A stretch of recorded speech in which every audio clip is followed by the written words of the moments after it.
जरा सोचो तुम्हें जेल में 500 करोड़ का सोना मिल जाए, लेकिन इतना सोना जेल से बाहर कैसे आएगा ये तो कहानी सुनकर ही पता चलेगा। कहानी की शुरुआत होती है जोंग गांव के एक राइटर से जो फिल्मों की कहानियां लिखता था। जोंग अपने प्रोड्यूसर से मिलने एक कैसीनो में गया जहाँ प्रोड्यूसर की फिर दूसरे राइटर को पीट रहा था क्योंकि उसने समय पर कहानी पूरी नहीं लिखी हुई। इधर जोंग की कहानी भी अब तक अधूरी थी, इसलिए उसने प्रोड्यूसर से 1 महीने की मोहलत मांगी, पर प्रोड्यूसर ने सिर्फ 4 दिन का समय देकर कहा कि अगर 4 दिन में पूरी कहानी नहीं मिली ना तो मेरे सारे पैसे वापस कर दियो। जोंग ने घर जाते ही काम शुरू कर दिया, पर वो कुछ भी ढंग का नहीं दिख पा रहा था। तभी उसे अपने दादा का भेजा हुआ एक बॉक्स दिखाई दिया। उसने एक खत था जिसे पढ़ते पढ़ते जोंग को नींद आ गई और अपने सपने में उसमें देखा कि उसके दादा उसे उसके पूर्वजों की कहानी सुना रहे थे। उन्होंने बताया कि उनके पुश्तैनी घर के नीचे करोड़ों का सोना दबा हुआ है, लेकिन फिर सरकार में उस घर को तोड़कर वहाँ जेल बना दी थी। तभी अचानक जोंग की आँख खुल गई और उसे एहसास हुआ कि सपने की हर एक बात बिल्कुल सच्ची थी,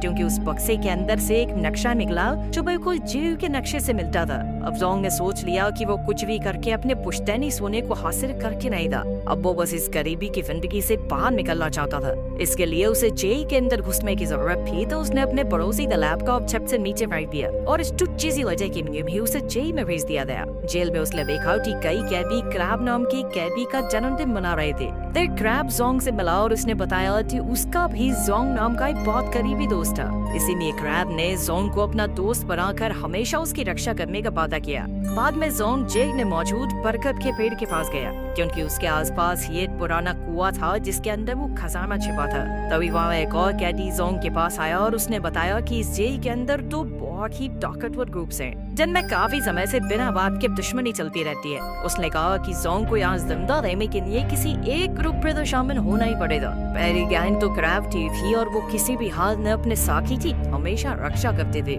वही दूसरी गैंग का लीडर था बाओ नाम का एक खतरनाक कैदी। ये सुनकर जोंग ने कहा कि वो किसी ग्रुप में शामिल नहीं होना चाहता, क्योंकि वो तो यहाँ बस अपना सोना ढूंढने आया है। पर जल्द ही बाओ के आदमी जोंग और बाकी नए कैदियों को पकड़कर बाओ के सामने ले आए। उन्होंने जबरदस्ती सबके ऊपर बाओ की गैंग में शामिल होने का दबाव बनाया और मजबूरन जोंग को भी राजी होना पड़ा। अब बाओ की गैंग में शामिल होने के लिए कैदियों को बाओ की थूकी हुई चाय पीनी पड़ती थी। जब जोंग की चाय पीने की बारी आई तो अचानक क्रैब और उसके आदमी जोंग को बचाने आ गए। क्रैब ने कहा कि जोंग मेरे कमरे में रहता है, इसीलिए वो मेरी गैंग का हिस्सा हुआ। यह देखकर बाओ गुस्से से तिलमिला उठा और उसने जोंग की जिंदगी बर्बाद करने का फैसला कर लिया। फिर अगले दिन बाओ ने जबरदस्ती जोंग को कॉकरोचेस वाला दलिया खाने पर मजबूर किया, पर ये सब क्लैब में देख लिया और अचानक दोनों गैंग्स के बीच जबरदस्त लड़ाई शुरू हो गई। खैर अगले दिन जोंग को साफ सफाई का काम मिला और मौके का फायदा उठाकर उसने पुराना कुआं खोजने की कोशिश की, जिसके आसपास खजाना छिपा हुआ था, लेकिन बहुत कोशिशों के बाद भी वो नाकामयाब रहा। अब सुरंग खोजते खोजते वो लाइब्रेरी तक आ पहुंचा, पर बदकिस्मती से बाओ भी यहाँ था और उसके आदमियों ने जोंग को बुरी तरह पीटा।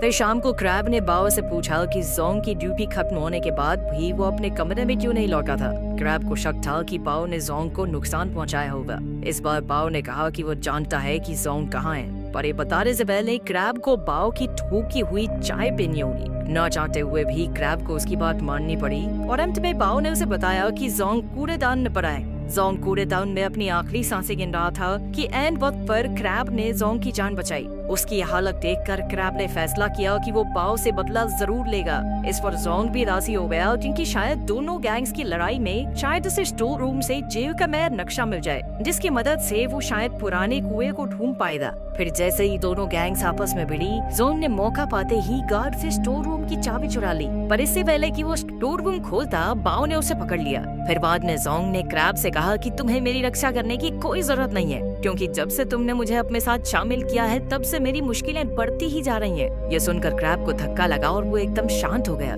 कुछ देर बाद क्रैब ने जोंग से माफी मांगी और कहा कि उसके लिए अपने साथियों की रक्षा से बढ़कर और कुछ नहीं है, इसीलिए उसने गुस्से में बाओ से पंगा ले लिया। फिर क्रैब ने उसे अपनी पुरानी कहानी सुनाई। कई साल पहले उसका जोंग नाम का एक दोस्त हुआ करता था, जिसने क्रैब को गैंगस्टर्स से बचाने के लिए अपनी जान की कुर्बानी दे दी थी। उस दिन क्रैब ने अपने साथियों की रक्षा करने की कसम खा ली थी। ये सब सुनकर जोंग को भी बुरा लगा और आखिरकार उसने क्रैब को जेल में आने का अपना असली मकसद बताया। वो जेल की बेसमेंट में छिपा अपना सोना लेकर यहाँ से भागना चाहता था। ये सुनकर क्रैब ने सोना ढूंढने में जोंग की मदद करने का फैसला किया और उसने उसने ये भी कहा कि उसे सोने का कोई हिस्सा नहीं चाहिए। अब प्लान के मुताबिक जोंग ने स्टोर रूम के गार्ड की गर्दन पर केमिकल छिड़क दिया जिससे उसे एलर्जी हो जाए। इसी वजह से उसे तुरंत मेडिकल रूम ले जाया गया। मौका देखकर जोंग ने उसकी यूनिफॉर्म चुरा लिया और गार्ड का भेष बनाकर स्टोर रूम में घुस गया। वहाँ उसे जेल का नया नक्शा मिला जिसके मुताबिक पुराना कुआं लॉन्ड्री रूम में था। इसके बाद जोंग और क्रैब पुराने कुएं तक पहुंच तो गए, पर अब उनके सामने एक दीवार थी। उन्हें यकीन था कि सोना इसी दीवार के पीछे होगा। जल्द ही उन्होंने हथौड़े मार मार कर दीवार तोड़ डाली। फिर जोंग सोने की तलाश में तुरंत अंदर घुसा, पर काफी देर घूमने के बाद भी उसे सोना कहीं दिखाई नहीं दिया। अंत में उन्हें दीवार में एक सुंदर लकड़ी दिखाई दी। जोंग अब तक हिम्मत हार चुका था, इसीलिए उन्होंने वापस लौटने का फैसला किया और जाते जाते क्रैब ने वो लकड़ी निकाल ली। मगर उस लकड़ी को निकालते ही उनके सामने सोने के 100 टुकड़े आ गए, जिनकी कीमत 500 करोड़ से भी ज्यादा थी। जोंग ने कुछ बार्स क्रैब को दिए, पर उसने इनकार करते हुए कहा कि इस पर उसका कोई हक नहीं है। इसके बाद उन्होंने कपड़े ले जाने वाली मशीन के साथ इन बार्स को जेल से बाहर निकालने का फैसला किया। यह मशीन 22 तारीख को जेल से बाहर एक वेयर हाउस में जाने वाली थी और इसी दिन जोंग जेल से रिहा भी होने वाला था। अब उनका प्लान एकदम तैयार था और क्रैब काफी खुश था, क्योंकि सोने की मदद से जोंग अपना कर्ज उतार कर फिल्में बनाने का अपना सपना पूरा कर सकता है। क्रैब का साफ दिल देखकर जोंग ने बाहर जाकर उसके साथ एक रेस्टोरेंट खोलने का वादा किया। और अगले दिन बाओ और उसकी गैंग ने जोंग और क्रैब पर हमला कर दिया और भयानक लड़ाई शुरू हो गई। इसी बीच जोंग के छिपाए हुए सोने के टुकड़े बाओ के हाथ लग गए, पर तभी अचानक गार्ड्स वहां आ गए, लेकिन इससे पहले ही उन्होंने सोना छुपा दिया। अब जोंग सोने के बारे में सोच रहा था कि बाओ ने गार्ड्स को झूठी कहानी सुनाकर कहा कि जोंग का पैर फिसल गया था, इसीलिए वो तो जोंग की मदद करने आया है। इस पर जोंग ने भी उसकी हाँ में हाँ मिला दी और ये देखकर क्रैब को एहसास हुआ कि जोंग के लिए सोने से बढ़कर और कुछ नहीं है। इस बात का क्रैब को बहुत बुरा लगा और उसने मन ही मन जोंग से दोस्ती तोड़ दी। कुछ समय बाद क्रैब को खबर मिली कि उसकी बेटी की हालत बहुत खराब है और वो हॉस्पिटल में है। ये सुनकर वो जोंग से मिलने गया। उस वक्त जोंग और बाओ सोना लेकर जेल भागने का प्लान बना रहे थे। अब क्रैब ने भी उनके प्लान में शामिल होने की इच्छा जाहिर की, पर उसे सोना नहीं चाहिए था, बल्कि उसे तो जेल से जल्द भागना था। वो बस अपनी बेटी के पास जाना चाहता था। पहले तो बाओ ने क्रैब के साथ मिलकर काम करने से इनकार कर दिया, पर फिर जोंग ने उसे मना लिया। इसके बाद उन्होंने 3 हफ्ते बाद होने वाली जेल की एनिवर्सरी पार्टी के दौरान सुरंग से होते हुए समुद्र के रास्ते से भागने का प्लान बनाया। उन्होंने सोने के बार्स अपने कपड़ों में छुपा लिए, पर जेल की एनिवर्सरी में 3 हफ्ते बाकी थे और जोंग तो 1 हफ्ते में रिहा होने वाला था, इसीलिए उसने अपनी सजा बढ़वाने का प्लान बनाया। इसके बाद जोंग, क्रैब और बाओ ने जानबूझकर आपस में लड़ाई करके हंगामा कर दिया। जल्द ही गार्ड्स ने वहां आकर सबको अपने अपने कमरे में भेज दिया। अब लड़ाई में शामिल होने के कारण जोंग की सजा बढ़ा दी गई। जल्द ही पार्टी का दिन आ गया और उन्होंने क्लोरीन गैस के गुब्बारे फुलाए ताकि उनमें आग लगाकर वो अपने प्लान को अंजाम दे सके। जब हेड गार्ड भाषण दे रहा था तो अचानक गुब्बारों में धमाका हो गया और इसी मौके का फायदा उठाकर जोंग, क्रैब और बाओ सुरंग के रास्ते से निकल पड़े। और रास्ते में जोंग को चोट लग गई तो क्रैब ने प्लास्टिक से उसके घाव को बंद किया। इसके बाद उन्होंने जैसे तैसे सुरंगों के बीच रास्ता ढूंढा और मिलकर आगे बढ़ते रहे। आखिरकार उनके सामने एक बड़ा दरवाजा आया जिसके उस पार समुद्र था। उधर गार्ड्स को भी भनक लग गई थी कि 3 कैदी गायब हैं, इसीलिए वो चारों ओर उन्हें ढूंढने लगे। इधर उन तीनों ने अपने बनाए बॉम्ब से धमाका करके दरवाजे को उड़ा दिया और समुद्र में कूदकर भागने को तैयार हो गए। नीचे बाओ के आदमियों की कश्ती उनका इंतजार कर रही थी। उसी समय बाओ ने अपना चाकू निकाला, क्योंकि वो क्रैब और जोंग को मारकर सारा सोना हथियाना चाहता था। बाओ ने क्रैब पर वार किया, पर जोंग बीच में आ गया और फिर तीनों में लड़ाई शुरू हो गई।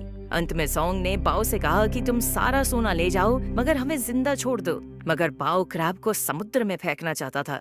उसमें क्रैब को धक्का दे दिया, पर खुशकिस्मती से क्रैब ने एक रस्सी पकड़ ली जिसका दूसरा हिस्सा जोंग ने पकड़ा हुआ था। अब बाओ दोनों की मजबूरी पर हंस रहा था, पर अचानक मौका पाकर क्रैब ने बाओ को ही समुद्र में फेंक दिया। फिर जोंग ने पूरे जी जान से क्रैब को ऊपर खींचने की कोशिश की और तब उसे एहसास होता है कि क्रैब ने शुरुआत से लेकर अब तक एक सच्चे दोस्त की तरह हमेशा उसका साथ दिया था। आखिरकार उसकी कोशिश कामयाब रही और उसने क्रैब को ऊपर खींच ही लिया। तभी उन्हें ढूंढते हुए गार्ड्स भी वहां पहुंचे। उन्हें देखते ही जोंग और क्रैब ने खुद को उनके हवाले कर दिया। फिर कुछ दिन बाद क्रैब को खबर मिली कि उसकी बेटी की सर्जरी कामयाब रही और अब वो बिल्कुल ठीक है। जल्द ही उसे गार्ड्स के साथ अपनी बेटी से मिलने की इजाजत भी मिल गई। इधर जोंग को पता चला कि जो सोना समुद्र में गिरकर खो गया था वो अब मिल गया है और अब जोंग ही उसका सच्चा हकदार है। आखिरकार जोंग का करोड़पति बनने का सपना पूरा हो गया और अब वो क्रैब के साथ मिलकर एक रेस्टोरेंट खोलेगा।